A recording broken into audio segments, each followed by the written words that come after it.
السلام علیکم ورحمت الله وبرکاتو. ملګرو زم حافظ امین یو ځل بیا شکریه د خپل عظیم رب او بیا ستاسو ادا کوم چې د خپل قیمتي وخت نه مونږ له یو لمحات راک نو غواړم چې ستاسو د قیمتي وخت دا څو لمحات نور هم قیمتي شي. مخکې د هغې نه یو عاجزانه درخواست ملګرو، دا یو نوی چینل مونږ جوړ کړی دی بلکې دینی اصلاحي او نیک سفر دی. نو درخواست کوم چې په دې نیک سفر کې زمونږ ملګري شئ او زمونږ سپورټ وکړئ. نو زه د ویډیو طرف ته ویډیو را سره تر اخره پورې وګورئ او د ثواب په نیت د نور ملګرو سره هم شیر. هر حال حافظ دی موږ ته دواګانې هم کوو. څه خفه کېږي دي نو موږ دواګانې ورته کوو. هر ښه کار والا ته موږ دوا کوو او ګیله به دې کوو. پوجیانو نه به هم ګیله کوو کو خفه کېږي پولیسو نه به هم ګیله کوو. ګیله به دې کوو. ګیله روڼه نه کوي. د سیاسي خلکو نه به هم ګیله کوو. کنځلې هېڅ چاته نه کوو. موږ ته څو کنځلې کوي. زه دې مولانو ته هم لیوني کېږم مه مولانو. خدای خاطر وکړئ مولانو. د کنځلو جواب په کنځلو مه ورکوئ. په شیخ ادریس پسې یو چا کنځلې کړې دي خو پیسې ګټي. اوس یو مولا لګیا دی نو داسې کنځلې ورته کړې دي چې هغه په کتاب کې نشته. نو پتا که په هغې کې څه فرق شو. تو ډولې کنځلې کوي خو کوي کنځلې مه کوئ کنځلې. موږ حنفیان یو، موږ دیوبندیان یو، موږ محمدیان یو. موږ د کنځلو جواب مشرانو کنځل نه دي ښودلي، موږ ته سبق ښودلی. امام ابو حنیفه رحمه الله ته چا کنځلې وکړې هغه ورته ویې لکه د خپلو مټو طاقت لرم چې ستا نه بدل والم او پاس مې هم دومره تعلق شته چې هغه ته مې ووینم مرۍ به دله ماته کړي. خو واوره زه کو د قیامت په ورځ جنتي شوم او الله ماته وي چې نعمانه زه جنت ته زما دې د الله په نوم قسمي چې زه به هغه جنت ته هله ځم چې تا ځان سره بوځم. ما ته به یو سړی کنځلې کوي، زما استاد ته به کنځلې کوي، زه به ورته کنځلې کوم. ما ته به یو سړی کنځلې کوي، زما استاد ته به کنځلې کوي. زه به بچی حافظ کوم، زه به بچی عالم کوم، زه به رور حافظ کوم، زه به لور عالمه کوم. دی به ما ته کنځلې جواب راکوي، زه به ورته د قرآن جواب ورکوم، زه به ورته د علومو جواب ورکوم.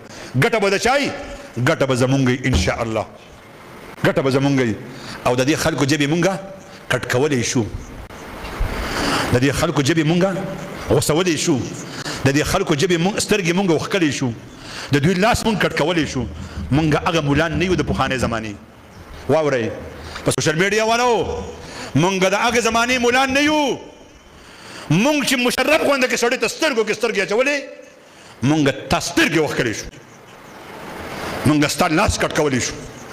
خو ته نادانه یې، ته د غیرو په اشاره روانې، ته د قادیانانو د پرویزیانو په اشاره روانې. زه نه غواړم چې زه تا د هغه جواب درکم. زه به تا دپاره دعا کوم او که مې وغوښته سعودي عرب لرې نه دی، ملیشیا لرې نه ده، زمون لاسونه ډېر اوږده دي، زمون دا لاسونه ډېر اوږده دي، زمونږ روحاني لاسونه ډېر اوږده دي. قسم په خدای کو یو ګنټه دې ژوند تېر خو موږ نه غواړو. موږ امن والا خلک، موږ سکون والا خلک، موږ پیغمبري امتیان یو، موږ محمدیان یو. زمونږ جانان د چا کنځلې کولې او د کنځلو جواب په کنځلو نه ورکوو، او د کنځلو جواب دعا ورکوو. زه په ثوابۍ کې یو SHO یا DPO تللی وی انډر پلی به څوک نه کوي، زنانه به یوازې بازار ته نه راوځي. رشوتونو اړې بندې کړې. یو دینداره DPO په دیر کې و چې ځان سره په کور کې او په ګاډي کې کفن ایښی و او پلار ته ویلي و چې دا کفن دی زما سره، ما دپاره به تاسو کفن نه لئ. زه د حکومت سره دوکه نشم کولی، زه به امن راولم. بدماشان یې نیولي و، بدکردار یې نیولي و، ظلمونو والا یې نیولي و. علاقه یې پاکه کړه. ستاسو په ثوابۍ کې چې دا واقع کوله نو ستاسو د پاکستان د خیبر پښتونخوا د مدینې د ریاست گورنر وی دا خو د طالب د پولیسو په جامه کې طالب دی.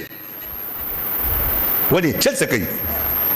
امن غواړي، سکون غواړي، د خلکو ګاډي محفوظ کول غواړي، د خلکو ناموس محفوظ کول غواړي. ګناه یې څه دی؟ بدل یې کو، ثوابه خلک راووتو بیا به حل کو. نو راځئ زما د زړه درد دا دی چې په خاندان کې یو مولا کا، یو حافظ کا. دا یو حافظ به څه کار کوي؟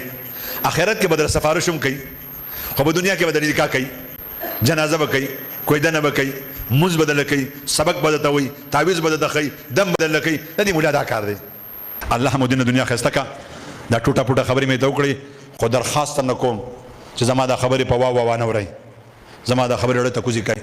د نن د علماو سره تعلق جوړ کړئ د منبر او د محراب او د دیوال سره تعلق مه جوړوئ د مولا سره تعلق جوړ کړئ الله به محافظان عالمان کی ملګرو دا مولانا شمس العارفین صاحب چې ډېر ښکلی بیان یې وکړو او یقینا په دې کې د اخلاقو ډېر یو لوی درس پروت و نو الله تعالی دې موږ ته حسن اخلاق راکړي او په دغې بیان باندې د الله تعالی د عمل کولو توفیق راکړي نو امید دی چې دا بیان به ستاسو خوښ شوی وي او یقینا د نورو ملګرو سره به یې هم شیر کړئ په الله م سپارم یو جهان مننه